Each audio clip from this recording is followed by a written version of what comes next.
محترم پرنسپل صاحب، vice principal صاحب، قابل احترام اساتذہ کرام اور عزیز ساتھیو، السلام علیکم ورحمۃ اللہ وبرکاتہ۔ حاضرین و سامعین، موضوع سخن ہے میری کارواں، نگاہ بلند سخن دل نواز جا پرسوز، نگاہ بلند سخن دل نواز جا پرسوز، یہی ہے رخت سفر میری کارواں کے لیے۔ جناب صدر علامہ محمد اقبال نے قافلے کے سالار کے لیے 3 بنیادی خوبیوں کو معیار کا درجہ دیا ہے۔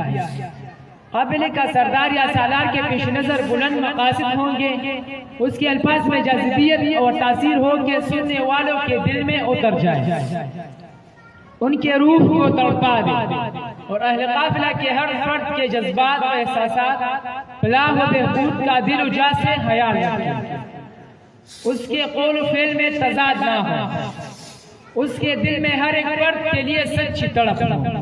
جناب صدر، دیکھا جائے تو رہنمائی یا لیڈرشپ کی مذکورہ بالا صلاحیت قائد اعظم محمد علی جناح میں بدرجات موجود تھی۔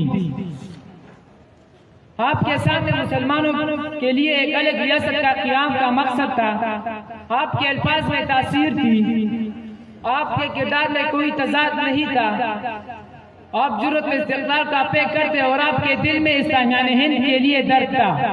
یہ درد تحصیل ملک کا موجب ہوا۔ بقول شاعر، کیا ہم بتائے کیا تھے محمد علی جناح، کیا ہم بتائے کیا تھے محمد علی جناح، زیادہ محمد علی جناح، تحصیل ملک پاک کا موجب ہوا وہ غم، تحصیل ملک پاک کا موجب ہوا وہ غم، جس غم میں مبتلا تھے محمد علی جناح۔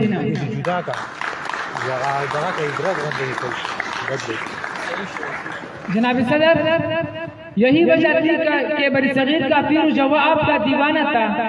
دنیا کے نقشے پر ایک عظیم الشان اسلامی ریاست کا قیام آسان کام نہ تھا، یہ اللہ کے کرم سے ممکن ہوا۔ قائد اعظم کے بلند کردار کرشماتی شخصیت نے ناممکن کو ممکن بنایا۔ قائد اعظم کی زندگی کی نمایاں خوبیاں وقت کی پابندی، نظم و ضبط، دیانتداری، اخلاص، محنت، صداقت اور امانت تھی۔ جناب صدر، موجودہ قیادت میں یہ سارے اوصاف ڈھونڈنے سے بھی نہیں ملتے اور ہم خواب دیکھ رہے ہیں ملک کی ترقی کی۔ یہ ایک تلخ حقیقت ہے کہ آج کے دور میں ہر فرد، سیاستدان، افسر، منتظم اپنے آپ کو لیڈر بنا کر پیش کر رہا ہے، لیکن وہ ایک رہنما کے لیے درکار اوصاف سے کوسوں دور ہے۔ آج بھی لچے دار تقریروں، چکنی چپڑی باتوں سے عوام کو بیوقوف بنانے کا سلسلہ شد و مد سے جاری ہے۔ آج کے لیڈر یا سیاستدان گفتار کے غازی ہے، کردار کے غازی نہ بن سکے۔ ایسے سیاستدان جن کے دل درد سے حالی ہوں، الفاظ میں تاثیر نہ ہو، بلند مقاصد ان کے پیش نظر نہ ہو، وہ ہمیں حق ترقی دے پائیں گے؟ ہماری یہ حالت گزشتہ 77 سالوں سے ہے، ہم پرچائیوں کا پیچھا کر رہے ہیں، صحرا میں گنے پیر کی تمنا کی ہوئی ہے۔ بقول شاعر، چلتا ہوں توڑی دور ہر ایک تیز رو کے ساتھ، چلتا ہوں توڑی دور ہر ایک تیز رو کے ساتھ، پہچانتا نہیں ہوں ابھی راہ برقوں میں۔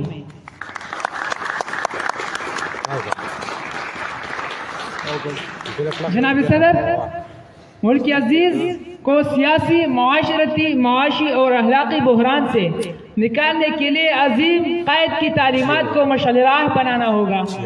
اپنی تقریر اس شعر پر ختم کرنا چاہوں گا، اگر ہو جذبہ تعمیر زندہ، اگر ہو جذبہ تعمیر زندہ، تو پھر کس چیز کی ہم میں کمی ہے؟ شکریہ۔